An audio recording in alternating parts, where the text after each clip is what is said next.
Good morning, everyone. Thank you, Mapa, for the introduction.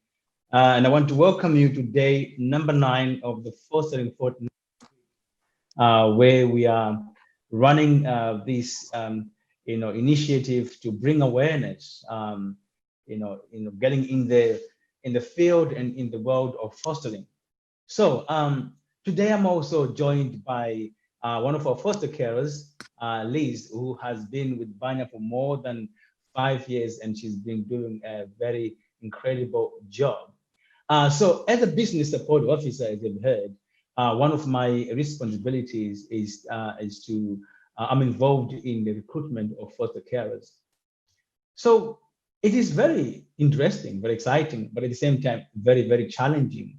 Um, I came to the realization that, the motivation or the drive for me to continue doing this is not necessarily the reward, for remuneration and everything else, but not, as individually, I'm passionate about children, and this also drives me in the job and the work that I do. Now, coming to talk about Banya, what might say, who is Banya, and all this. You might have missed some of our presentations in the few days past. Banya was founded in 1996, and since then, 7,000 children have been housed by foster carers who work with Banya. 7,000 children. I mean, that's a lot of young people who have come through, Banya. And if you are to trace some of them, you will hear the success story of how some of them have gone to become doctors, to become professionals, to become people who are very influential in the community.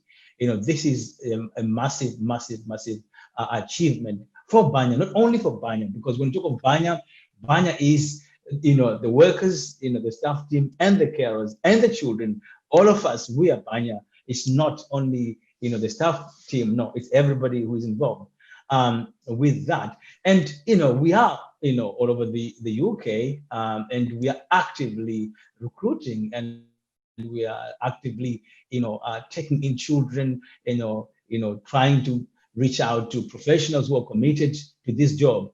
And as you can see on the screen, you can see some wonderful, smiling, happy faces. I mean, these are the only ones, but these are just a few members of staff. We've got a very, very massive team of people with a lot of experience and knowledge and everything else. They're there 24/7 to support children and families to make this, a success. So, talking about Banya, whilst we're there on Sunday, we had a very special presentation when we were looking at the journey of Banya, from where it began and where we are now. And Nyasha shared a very interesting story. And I took two things that she mentioned in that presentation. Nyasha spoke of adding value. And I was thinking, how do you add value? That is improving young people's life chances. And how is that possible? It is possible when we find conducive families where young people can thrive and realize their potential, where young people feel safe, they feel cared for and loved, and they feel valued and important. And these young people will go on and do well in life. That is very, very profound.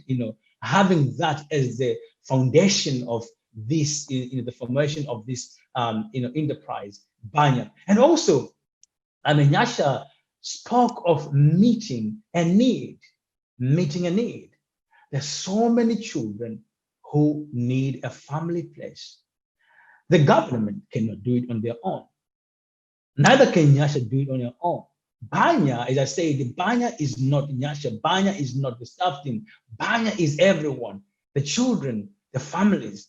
So we have to meet a need as a community, all of us, and you can join in this. I am doing my part here today. I'm doing my part in going out there, bringing awareness, recruiting people, answering questions, and everything else. And Liz is here also doing her part. Everybody is here doing our part to make sure we meet this need. So can you imagine that since 1996 up to now, we're still talking about this need, it's still there. And the gap between, the number of families being approved to become foster care and the number of children coming into care or needing a home is growing big gradually. But guess what? I believe we can do this. I believe we can, as long as you, me, that person, we all come together as a community. We all make effort to talk about this, to answer questions, to bring awareness. I believe we can do this. We can close this gap. But unfortunately, the gap is increasing. So meaning that we also need to up our game in terms of our being innovative. During this pandemic, some people have lost their job. And probably you've never considered fostering. Maybe you know someone who has lost their job. I'm telling you, this is an opportunity. This is a time where they can consider this. You don't actually have to be jobless to become a foster carer. You might have a job. You can still be a foster carer. I mean, we had a very in-depth presentation on some of the requirements, the assessment process. We may go back into that as we go through this presentation.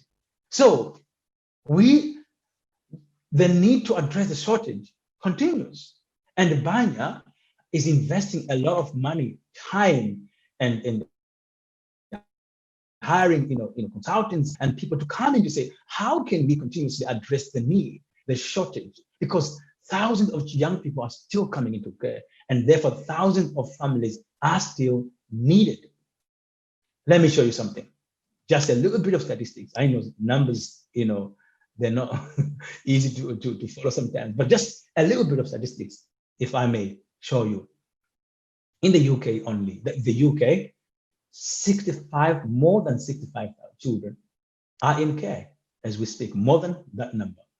And also, they are within more than 55,000 families, for the families. And we want to add more families. We need more families. So zooming on England only, just England, look at the statistics. More than 56 children are looked after in foster families. And we have more than 44,000 families, and we need more. This is just the statistics. As the slide says, children urgently need your help. This is about children. When we are all coming together to help children, making a difference, improving life chances. And with me, as I said, is Liz. I just want to know, Liz, I mean, if I may engage you on this one, I mean, how did you, come to know about Banya or ending up now we have got more than 5 years with Banya? Just share with us how the journey has been for you. How did you get to know about Banya? Morning, Recibo. Morning. I got to know about Banya via a friend of mine who is a member of my church and is also a social worker for social services. I'd mentioned an interest in wanting to foster and was looking at agencies and just couldn't make head nor tail of it. And she recommended Banya. She said, I have a friend, Ephraim, who works for Banya. It's a wonderful agency. I'll put you in touch. And she actually, there in the middle of church on Sunday morning, phoned him and said, I've got a lady who wants to foster. I'll put you on, and thrust the phone at me. Ephraim and I had a conversation, and it just went from there. It was a great experience.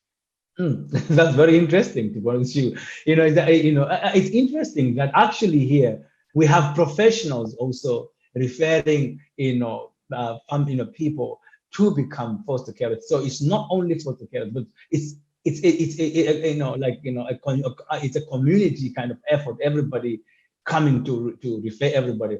And you having been referred by someone, I mean, how have you been going in the 5 years, talk about fostering? How have you been speaking to other people about becoming foster carers, maybe enlightening them on the need that is there?